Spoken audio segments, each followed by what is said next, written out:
আমি প্রায় 5 বছর যাবৎ এই কোরআনের পথে এসেছি। আমি সব ত্যাগ করে, কিন্তু 4 বছর যাবৎ আমি কোরআন পড়ে কিছুই বুঝতে পারিনি।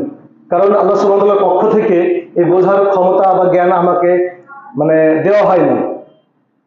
তো আমি এই ক্ষুদ্র জ্ঞান দ্বারা উপলব্ধি করেছি যে কোরআনটা একটা গভীর বিষয়। এই গভীর বিষয় থেকে গভীরভাবে অনুধাবন করতে গেলে আমাদেরকে গভীর মনোনিবেশটা দরকার। আর এই গভীর মনোনিবেশ যদি আমার না থাকে, তাহলে আমি কোরআনটা বুঝতে পারবো না। তো যার যেরকম জ্ঞান, তদ অনুযায়ী সে চিন্তা চেতনা ভাবনা নিয়ে গবেষণা করবেন। এবং আল্লাহ সুবহানাহু ওয়া তাআলা যেহেতু বলেছেন যে এই কোরআন আমাদেরকে বুঝতে হবে এবং বোঝার জন্য দিয়েছি, তাই আমাদেরকে বুঝে অগ্রবর্তী হতে হবে। তারপরে সূরা বানী ইসরাইলের 9 নম্বর আয়াত আল্লাহ সুবহানাহু ওয়া তাআলা বলছেন, নিশ্চয়ই এই কোরআন এমন একটি পথ দেখায় যা সবচেয়ে সরল এবং সঠিক। তো আমরা সূরা ফাতিহার মধ্যে যে আয়াতটা পড়ি যে ইহদিনাস সিরাতাল মুস্তাকিম, আমরা সবসময় খুঁজতে চাই যে হে আল্লাহ, আপনি আমাদেরকে সরল এবং সঠিক পথ দেখান। এই সরল এবং সঠিক পথ দেখানোর জন্য আল্লাহ সুবহানাহু ওয়া তাআলা সূরা আল বাকারা আয়াত নম্বর 2 এ বলেছেন, জালিকাল কিতাবু লা রাইবা ফিহি হুদাল লিল মুত্তাকিন। তোমরা যে সঠিক এবং সত্য পথ খুঁজতে চাইছো, সে পথটা আমি এই হেদায়েতের অর্থাৎ এই কোরআনের মধ্যে দিয়েছি।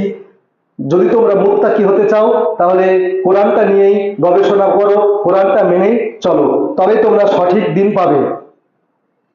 তারপরে আল্লাহ সুবহানাহু ওয়া তাআলা 30 নম্বর সূরার 58 নম্বর আয়াতে বলছেন, আর আমি তো মানুষের জন্য এই কোরআনে সব ধরনের দৃষ্টান্ত পেশ করেছি। আল্লাহ সুবহানাহু ওয়া তাআলা কিছু বাদ রাখেননি।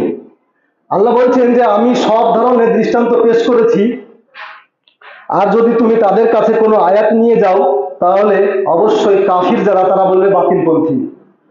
কিন্তু আমরা যখন এই কোরআনের মেসেজটা মানুষের কাছে পৌঁছাতে যাচ্ছি, তখন মানুষ আমাদেরকেই ঘুরিয়ে বলছে, তোমরা তো খ্রিস্টান হয়ে গিয়েছো, কাফের হয়ে গিয়েছো, কাদিয়ানি হয়ে গিয়েছো। আর আল্লাহ সুবহানাহু ওয়া তাআলা কোরআনের মধ্যে অনেকদিন আগে পৃথিবীর সূচনাতেই এই কোরআনে ব্যক্ত করেছেন যে তুমি যখন এই কোরআনটা নিয়ে কাফিরদের কাছে যাবে বা মানুষের কাছে যাবে, তারাই তোমাদেরকে বলবে যে বাতিলপন্থী।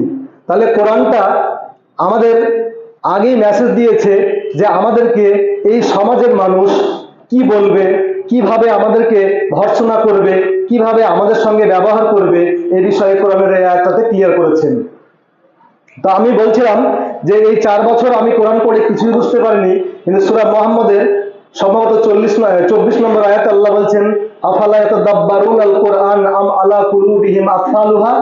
তারা কি এই কোরআন নিয়ে গভীরভাবে চিন্তা চেতনা ভাবনা করে না, নাকি তাদের অন্তরে তালা রয়েছে? তা আমি 4 বছর যাবৎ চিন্তা ভাবনা করেছিলাম না যে কোরআনের মধ্যে কি আছে। আমি শুধু পড়ে যেতাম আর অর্থটা বুঝে যেতাম, কিন্তু এটা নিয়ে গভীরভাবে যে উপলব্ধি করতে হবে, সেই উপলব্ধি করার জ্ঞান আমার ছিল না। আল্লাহ সুবহানাহু ওয়া তাআলার পক্ষ থেকে হয়তো ক্ষুদ্রভাবে আমাকে দান করেছেন বলেই আমি একটা বছর থেকে আবার স্টাডি নতুনভাবে করেছি এবং এই কোরআন থেকে খুঁজে পেয়েছি সত্য বার্তা এবং অনেক জ্ঞান গবেষণা। তাহলে সূরা বাকারার মধ্যে যদি আমাদেরকে আল্লাহ সুবহানাহু ওয়া তাআলা বলেন যে এটাই হচ্ছে সরল সঠিক দিন এবং পথ, যদি তোমরা মুত্তাকি হতে চাও, তাহলে আল্লাহ সুবহানাহু ওয়া তাআলার এই পথ অনুসরণ করো। নিশ্চয়ই এই পথ আমাদেরকে সরল এবং সঠিক পথ দেখায়। এই পথের বাইরে যদি আমরা যাই, তাহলে আজকে আমরা বিভ্রান্ত হয়ে যাচ্ছি। তারপরেও যখন আমরা কোরআনে এসেছি, কোরআনের এক একজনের ভাবনা চেতনা এক এক রকমের হচ্ছে বলেই আমাদের মধ্যেও দেখছি যে অনেক সমস্যা দেখা দিচ্ছে, অনেক রকমের ডিফারেন্স দেখা দিচ্ছে। তাহলে আমরা যেহেতু এখানে ঐক্যে ডাকে এসেছি, যে আমাদের ঐক্য নষ্ট হয়ে যাচ্ছে শুধু এই কারণেই যে আমি ভাবছি যে আমি যেভাবে বুঝেছি আমারটাই মনে হয় ঠিক, আর উনি যেটা বলছেন ওনারটা ঠিক নয়। এটা আমাদের নেচার হওয়া উচিত নয়, কারণ এই নেচারের পূর্বে আমরা ছিলাম বলেই এই নেচারটা এখনো আমাদের মধ্যে আছে। তো আমরা যদি কোরআনের মধ্যে ঐক্যে থাকতে চাই, তাহলে ওই নেচারটা থেকে ফিরে আসতে হবে, আর আমাদের মধ্যে কোরআন থেকেই সঠিক বার্তা নিয়ে একদম যেটা সঠিক হবে সেটাই মূল্যায়ন করতে হবে। কারণ আল্লাহ সুবহানাহু ওয়া তাআলা যেমন মানুষ